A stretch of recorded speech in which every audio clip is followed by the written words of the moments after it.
Hi. Hi again. Ray in this segment contrasts and compares the Watchtower's present view with their older view. And the older view was, dare we say it, Catholic, anti-sectarian.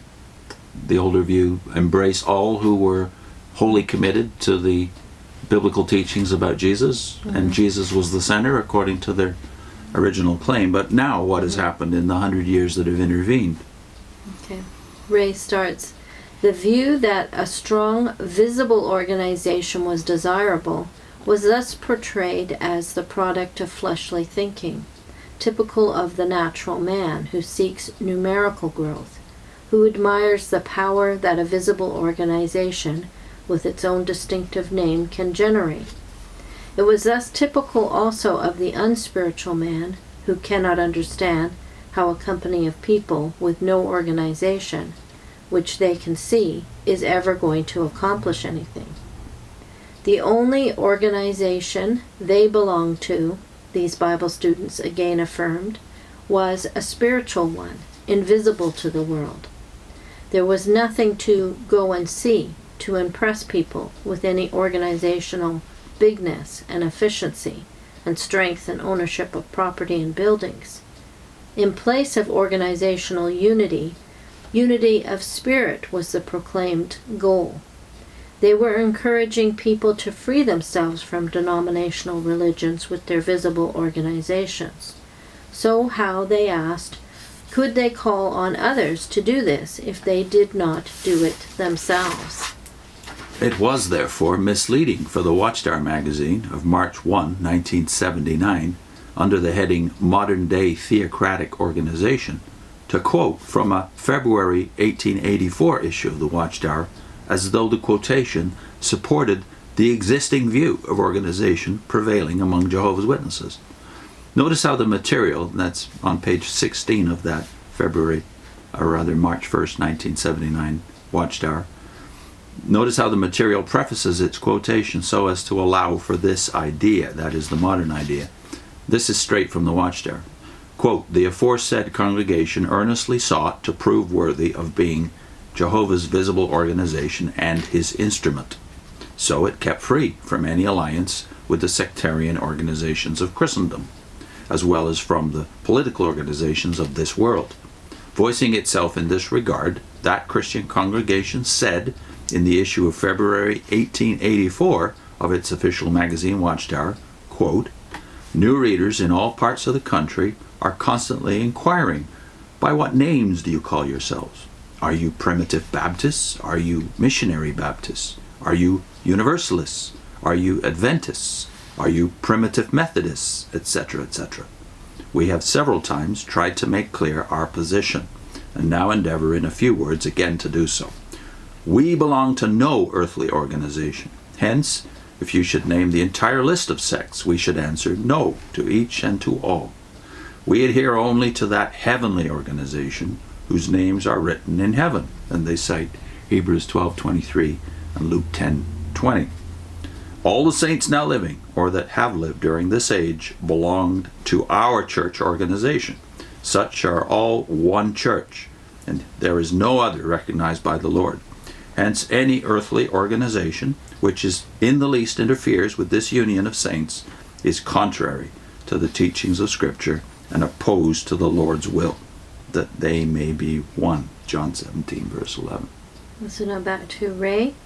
In an attempt to explain away beforehand the statement, we belong to no earthly organization, the writer of the March 1st, 1979 Watchtower presents this as if it were referred only to separateness from sectarian organizations of Christendom, as well as from political organizations.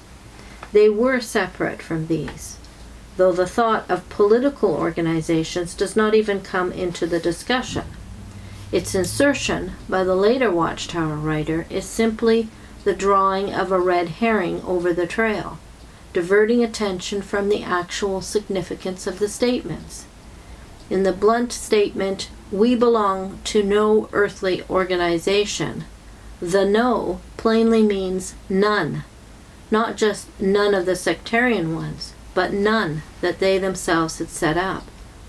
They clearly taught that to set up such an organization themselves, with its own authority structure and its own distinctive name, would be to create yet another sectarian system. The only organization they belonged to was the heavenly organization, whose members' names are written in heaven. This is made evident by the context in the following paragraphs, not quoted by the 1979 writer. The 1884 article contained these points. Quote, "By what name may this church be called? We answer by the name of its founder and institutor, Christ. Hence it is the Church of Christ, or Church of God, for God founded it on the rock, Christ Jesus, or Christians, as they were known in early times." And here they cite Acts 11 and Acts 26 and 1 Peter 4:16.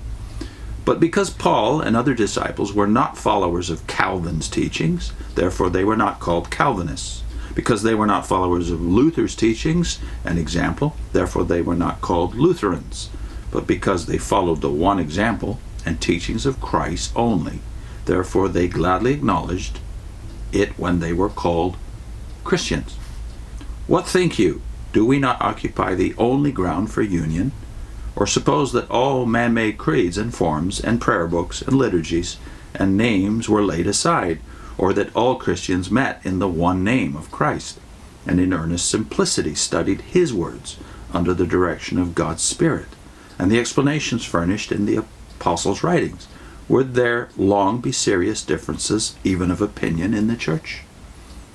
And so, by whatsoever names men may call us, it matters not to us. We acknowledge none other name than the only name given under heaven and among men, Jesus Christ. We call ourselves simply Christians, and we raise no fence to separate from us any who believe in the foundation stone of our building mentioned by Paul. And Paul's quote is, of course, from Corinthians, that Christ died for our sins according to the Scriptures. And those for whom this is not broad enough have no right to the name Christian. And then Ray concludes the thought. This makes quite clear that Russell and his associates did not then present an exclusivistic viewpoint as if considering themselves the only Christians. They rejected the narrow viewpoint that would deny the Christianity of other religious persons because of their not coming within some organizational fence. Any who believed in the foundation truth that Christ died for our sins according to the Scriptures would not be denied the name Christian by them. So I guess we could say Russell and his cohorts rightly object to faiths or denominations being called after the name of their founder. But we have to acknowledge that times had changed since the first century, and where there was one group that were called Christian in the first century, there were now multiple groups, all of whom claimed Christ as their founder.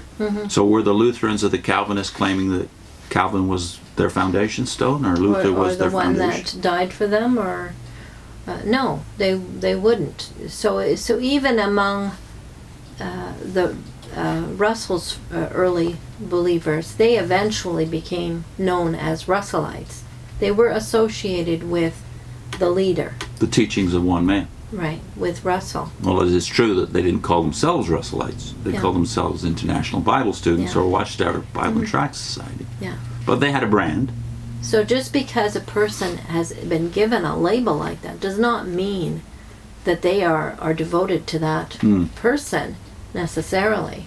No. People who are Calvinists are not saying that Calvin is their Redeemer and Lord, and that he died for their sins. And whereas it is true that Lutherans might have the word Luther on their church even today, Calvinists generally don't. I don't know too many Calvinist churches. What I do know is Presbyterian churches and Reformed churches. So the label they actually choose for themselves doesn't reflect their roots, but it does reflect their emphases. So for instance, Baptists are not called after any of their founders. It reflects their emphasis, though, in one direction. As Presbyterian does reflect the church governance of Presbyterian churches. They were governed by their elders on a local level. That's their general form of governance. And in the same way we might say about Methodists that that's their method of doing the Christian faith. It's not, they're not called generally Wesleyans except by the people outside who view them as somehow following in the traditions of John Wesley. But Wesley wouldn't have put his name on the churches that were by that generation called Methodists, and chose that name ultimately as their own self-designation. So there's some truth to what's being said, but not enough, because as we know, sooner or later you're going to want to brand yourself. Yeah. Or other people will. Yeah. So. And in the next segment you get to see how the Watchtower actually has to distort their own early history in order to make the case that there's some continuity in their viewpoint here. Yeah, rewriting history.